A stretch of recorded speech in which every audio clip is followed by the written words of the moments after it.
राधे राधे, जय श्री कृष्ण। भक्तों, आप सभी का स्वागत है मेरी आज की इस वीडियो में।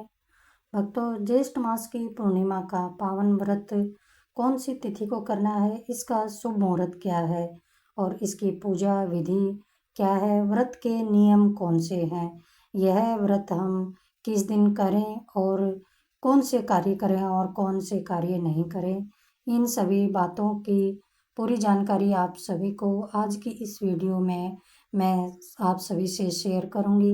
समस्त पापों का नाश करने वाली और भगवान श्री हरि विष्णु और माता लक्ष्मी को बहुत अधिक प्रिय, महान पुण्य देने वाली तथा मोक्ष को प्रदान करने वाली है यह ज्येष्ठ मास की पूर्णिमा तिथि। पूर्णता की साक्षात प्रतीक है यह पूर्णिमा तिथि। यह परम सौभाग्यशाली दिन हम सभी के लिए एक बहुत बड़ा अवसर लेकर आया है, क्योंकि आज हम सनातन धर्म की सबसे महान, पवित्र और जीवन के हर अभाव को समूल नष्ट करने वाली महाफलदायिनी की आप सभी भक्तों को संपूर्ण जानकारी देने जा रही हूँ। आप सभी को परम पवित्र पूर्णिमा की अनंत शुभकामनाएं एवं बधाई। भक्तों, यह पावन प्रसंग केवल एक साधारण प्रसंग नहीं है, बल्कि यह आपके जीवन को, अंधकार को मिटाकर उसमें असीम सुख, शांति और समृद्धि का प्रकाश भरने वाला दिन है। यदि आप इस प्रसंग को पूरी श्रद्धा भाव के साथ श्रवण करते हैं तो यह आपके जीवन के जन्म जन्मांतर के संचित पापों को नष्ट कर देता है, जीवन में हर प्रकार से आई हुई दुख को समाप्त कर देता है, दरिद्रता का नाश कर देता है, कलह को मिटा देता है और बड़े से बड़े संकट भगवान और माँ की कृपा से पूरी तरह से मिट जाते हैं। व्रतों में और तिथियों में पूर्णिमा तिथि को सर्वश्रेष्ठ तिथि माना गया है, लेकिन ज्येष्ठ मास की पूर्णिमा तिथि की महिमा सबसे अधिक है। यह बहुत अधिक फलदायी है, अपने आप में अद्वितीय तिथि है। ज्येष्ठ का महीना सूर्यदेव के प्रचंड ताप और भीषण गर्मी के लिए जाना जाता है। इस महीने में यदि कोई भक्त गंगा स्नान करता है या घर पर ही पवित्र भाव से दान करता है तो उस तपस्या का फल उसे सामान्य दिनों की अपेक्षा अनंत गुना अधिक प्राप्त होता है। हर वर्ष की तरह ही इस व्रत की सही तिथि और शुभ मुहूर्त को लेकर एक बहुत बड़ा असमंजस है और दुविधा की स्थिति बनी हुई है, क्योंकि तिथियां हर मास में कम ज़्यादा होती रहती हैं। आखिर कौन सी तिथि को पूर्ण निष्ठा के साथ व्रत करें और पूजन किया जाए, और सबसे बड़ी बात है कि इस दिन किए जाने वाले कौन से गुप्त और सिद्ध उपाय हैं जो कि किसी भी सोए हुए भाग्य को रातों रात जगाने की क्षमता रखते हैं। अब हम इस प्रसंग को आगे बढ़ाते हुए उस शुभ मुहूर्त को जानने से पहले हम इस पूर्णिमा की महिमा और इसके पीछे छिपी हुई उस अलौकिक पौराणिक सत्यता को जानना चाहेंगे, जिसका वर्णन स्वयं महर्षि वेदव्यास जी ने किया है। इस अद्भुत महाव्रत के प्रभाव की कथा सीधे महाभारत काल और प्राचीन सतयुग से जुड़ी हुई है। हिंदू पंचांग के अनुसार एक वर्ष में 12 महीने में कुल मिलाकर 12 पूर्णिमा तिथि आती हैं, लेकिन उन सभी में ज्येष्ठ मास की शुक्ल पक्ष की इस पूर्णिमा तिथि को सर्वश्रेष्ठ कहा गया है। इस दिन की कथा पतिव्रता सावित्री और सत्यवान की अमर सुहाग की कथा है, जो हमारे शास्त्रों में वट सावित्री व्रत के नाम से विख्यात है। मध्य देश के राजा अश्वपति की रूपवान और सर्वगुण संपन्न कन्या सावित्री का विवाह दमतसेन के पुत्र सत्यवान से हुआ। विवाह के समय देवर्षि नारद ने भविष्यवाणी की थी कि सत्यवान अल्पायु है और विवाह के ठीक 1 वर्ष के बाद ज्येष्ठ मास की अमावस्या को उनके प्राण हर लिए जाएंगे। सावित्री एक परम पतिव्रता नारी थी। उसने इस सत्य को सहर्ष स्वीकार कर लिया। अपने पति व अंधे सास ससुर के साथ वन में कुटिया बनाकर रहने लगी। जब वह संकट का अंतिम समय आया तो सावित्री ने 3 दिन पहले से ही अन्न और जल का त्याग कर दिया था। जब सत्यवान वन में लकड़ी काटने के लिए एक वट वृक्ष यानी कि बरगद के पेड़ पर चढ़े तो अचानक से उनके सिर में असहनीय दर्द हुआ और वे पेड़ से नीचे उतरकर सावित्री की गोद में गिर गए। उसी क्षण साक्षात यमराज सत्यवान के सूक्ष्म प्राण लेकर दक्षिण दिशा की ओर चलने लगे। सावित्री ने हिम्मत नहीं हारी और वह भी यमराज के पीछे पीछे चल दी। यमराज ने उसे रोकने का बहुत प्रयास किया और कहा कि मनुष्य का शरीर सिर्फ पृथ्वी पृथ्वी तक ही साथ देता है, परंतु सावित्री ने अपनी बुद्धिमत्ता, मधुर वाणी और पतिव्रत धर्म के बल पर हार नहीं मानी। सावित्री के इस अद्भुत और अटूट समर्पण को देखकर यमराज अत्यंत ही प्रसन्न हो गए और उन्होंने सत्यवान के प्राणों को छोड़कर कोई भी और 3 वर मांगने को कहा। सावित्री ने पहले वरदान में अपने सास ससुर के आंखों की दिव्य रोशनी मांगी, दूसरे वरदान में उनका खोया हुआ राजपाट वापस मांगा और तीसरे वरदान में अपने लिए 100 यशस्वी पुत्रों की माता होने का अखंड सौभाग्य मांग लिया। यमराज ने बिना सोचे समझे ही तथास्तु कह दिया। तब सावित्री ने बड़ी ही चतुरता और विनम्रता के साथ कहा कि हे यमराज, आप तो साक्षात धर्मराज हैं।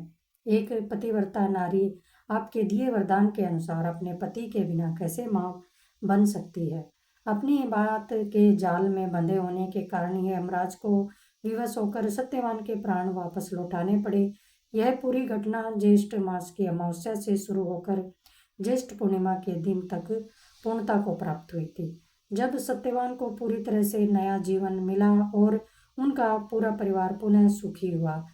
ज्येष्ठ मास की पूर्णिमा के दिन वट वृक्ष यानी कि बरगद के पेड़ की पूजा की जाती है, क्योंकि इस पेड़ के नीचे ही सावित्री ने अपने पति के प्राणों की रक्षा की थी। इस दिन सुहागिनें अपने पति की लंबी आयु और अच्छी सेहत और सुखी वैवाहिक जीवन के लिए बहुत ही कड़े नियमों के साथ पूजा अर्चना करती हैं। पूर्णिमा की सुबह सुहागिन महिलाओं को ब्रह्म मुहूर्त में उठकर घर की साफ सफाई के बाद पवित्र जल से स्नान करना चाहिए और पूर्ण श्रृंगार करके चटकीले कलर के कपड़े पहनने चाहिए। लाल, पीले या गुलाबी रंग के वस्त्र पहनने चाहिए। इस दिन भूल कर भी काले या सफ़ेद रंग के कपड़े नहीं पहनने चाहिए, क्योंकि यह रंग शुभ कार्यों में वर्जित माना जाता है। पूजा के लिए वट वृक्ष के नीचे जाकर सबसे पहले स्थान को गंगा जल से शुद्ध करें। फिर वहां बांस की टोकरी से 7 प्रकार के अनाज रखकर उसके ऊपर ब्रह्मा, सावित्री और सत्यवान की प्रतिमा स्थापित करें। यदि प्रतिमा ना हो तो वट वृक्ष की जड़ में ही साक्षात भगवान विष्णु और ब्रह्मा जी का वास मानकर पूजा कर लें। पेड़ के जड़ में शुद्ध जल और कच्चा दूध अर्पित करें। फिर गोपी, चंदन, अक्षत, फूल, भीगे हुए चने, फल और मिठाई का भोग लगाएं। इसके बाद सूत के कच्चे सफ़ेद धागे को या लाल कलावा को हाथ में लेकर वट वृक्ष की 7 या 11 या फिर 108 परिक्रमा करते हुए धागे को पेड़ के तने पर लपेटें। परिक्रमा करते समय मन ही मन अपने पति की लंबी आयु और सुख समृद्धि की कामना करें। परिक्रमा पूरी होने के बाद सावित्री और सत्यवान की कथा का श्रवण करें और अंत में भीगे हुए चने और कुछ दक्षिणा अपनी सास या घर की बुजुर्ग महिला के चरण छूकर उनका आशीर्वाद लेते हुए उन्हें भेंट करें। इस पावन और सिद्ध पूर्णिमा के दिन कुछ ऐसे विशेष सांसारिक कर्म हैं जिनसे हर महिला और साधक को पूरी तरह से दूर रहना चाहिए, अन्यथा व्रत का पुण्य नष्ट हो जाता है। वट सावित्री और ज्येष्ठ पूर्णिमा की इस महाव्रत में महिलाओं को अपने मन में किसी भी प्रकार का अनावश्यक क्रोध, अहंकार या चिड़चिड़ापन नहीं लाना चाहिए। अपने पति या घर के किसी भी सदस्य के साथ वाद विवाद या कटु वचनों का प्रयोग भी नहीं करना चाहिए, क्योंकि शास्त्रों में कहा गया है कि क्लेश और अशांति वाले घर से माता लक्ष्मी उसी क्षण अपना मुख फेर लेती है। इस दिन सुहागिन महिलाओं को भूल कर भी सफ़ेद रंग की साड़ी या सफ़ेद चूड़ी या सफ़ेद बिंदी का प्रयोग नहीं करना चाहिए, क्योंकि यह दिन अखंड सौभाग्य का उत्सव है। पूजा के समय वट वृक्ष की टहनी हो या फिर उसकी हरी पत्तियों का तोड़ना भी घोर पाप माना जाता है।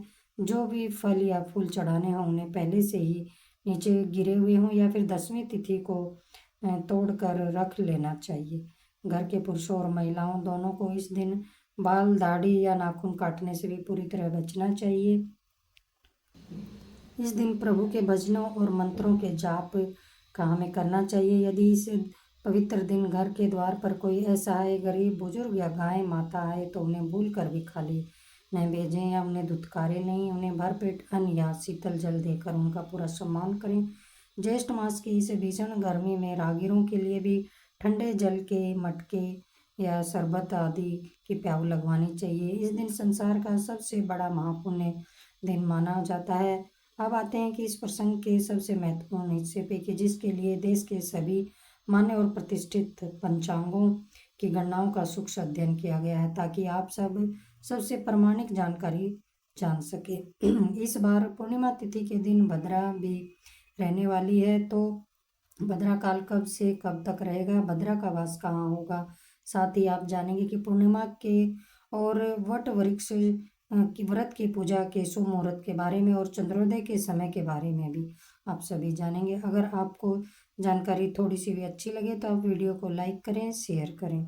देश के सभी प्रमाणिक पंचांगों के अनुसार इस साल 2026 में ज्येष्ठ मास की शुक्ल पक्ष की इस परम फलदायिनी और चमत्कारी ज्येष्ठ पूर्णिमा तिथि का शुभारंभ इस बार 29 जून सोमवार को सुबह तड़के 3:07 से शुरू होगा और पूर्णिमा तिथि का समापन होगा 30 जून मंगलवार को सुबह 5:26 पर।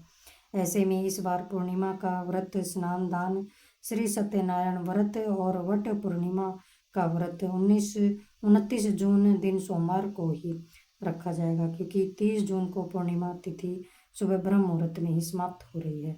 ऐसे में आप इसे 29 जून को ही ये व्रत आदि करें।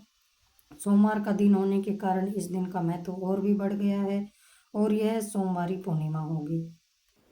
पूर्णिमा का व्रत चंद्र देवता की पूजा के साथ ही पूर्ण माना जाता है, इसलिए आप इस समय के बाद से चंद्र देवता की पूजा करके चंद्र देवता को अर्घ अर्पण करके फिर व्रत का पालन कर सकते हैं। व्रत का पालन पंचामृत से करना चाहिए और इस दिन भोग में खीर का भोग आप चंद्र देवता को भी अर्पण करें। साथ ही मौसम के फलों का भोग भी देवी देवताओं को लगाएं। वट सावित्री पूजा यदि आप इस दिन कर रहे हैं तो पूजा करने के 2 शुभ मुहूर्त हैं, जिसमें सुबह का मुहूर्त 4:26 से 7:25 तक रहेगा। वही शाम का शुभ मुहूर्त है 7:22 से 8:23 तक रहेगा। ज्येष्ठ पूर्णिमा के साथ ही ज्येष्ठ मास की समाप्ति होगी और इसके बाद में 30 जून से आषाढ़ मास प्रारंभ होगा। इस बार 29 जून को पड़ने वाला यह महान व्रत सोमवार के दिन पड़ रहा है। सोमवार का दिन पावन दिन साक्षात भगवान भोलेनाथ, शिव, शंकर और मन के कारक चंद्रदेव को पूर्ण रूप से समर्पित होता है। पूर्णिमा तिथि का स्वामी चंद्र देवता है, सोमवार का भगवान शिव हैं, इसलिए यह दुर्लभ और अद्भुत संयोग इस दिन बन रहा है। इस व्रत का प्रभाव और अधिक सकारात्मक हो जाता है, इसकी शक्ति और अधिक बढ़ जाती है। इसलिए आप सभी इस दिन पूरी श्रद्धा और निष्ठा के साथ व्रत और करें और पूजा विधि पूरे विधि विधान से करें। चंद्रमा को अर्घ देकर स्वयं भी अपने व्रत का पारण करें। इस दिन तुलसी के पत्र अत्यंत ही प्रेम से अर्पित भगवान को करें। भगवान के सम्मुख शुद्ध गाय के घी का अखंड दीपक प्रज्वलित करें। धूप की सुगंध से वातावरण को पवित्र करें। पूजा के बाद कुशा के आसन बैठकर मंत्र का जाप करें। शास्त्रों में इस महान फलदायी पूर्णिमा की संध्या के समय हमें दीपक और जल दान के कुछ ऐसे अचूक सिद्ध और अत्यंत गुप्त उपाय भी बहुत ही विस्तार से बताए गए हैं, जो आपके वर्षों से सोए और रूठे हुए भाग्य को तुरंत जगाने की क्षमता रखते हैं।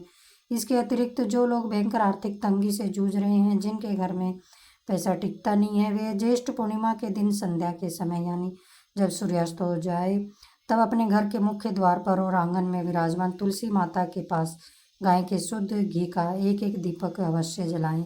उस दीपक में एक चुटकी पीली हल्दी डाल दें और ध्यान रखें कि रुई की जगह लाल कलावे या मोली की बाती का ही प्रयोग करें। हल्दी और लाल कलावा भगवान विष्णु और माता लक्ष्मी दोनों को ही बहुत अधिक प्रिय है। यह उपाय आपके घर में साक्षात धन की देवी माँ लक्ष्मी का हमेशा के लिए स्थायी वास करवाता है। पितृदोष से भी मुक्ति पाने के लिए ज्येष्ठ पूर्णिमा की शाम को किसी पुराने पीपल के वृक्ष के जड़ में जल में थोड़ा सा कच्चा दूध और काले तिल मिलाकर अर्पित करें और वहाँ एक सरसों के तेल का दीपक जलाएं। इससे आपके पितर भी अत्यंत प्रसन्न होकर आपको मनचाहा आशीर्वाद देते हैं। पारण के लिए सबसे पहले किसी सुयोग्य ब्राह्मण को अपनी क्षमता के अनुसार दान दीजिए। अगर संभव हो तो घर पर बुलाकर उन्हें भोजन करा सकते हैं। आप सभी को यह वीडियो कैसी लगी, आप सब मुझे कमेंट करके ज़रूर बताएं। आप अगर मेरे चैनल पर नए हैं तो आप इस चैनल को ज़रूर सब्सक्राइब करें और वीडियो अच्छी लगे तो लाइक करें, शेयर करें। जय श्री कृष्णा, राधे राधे।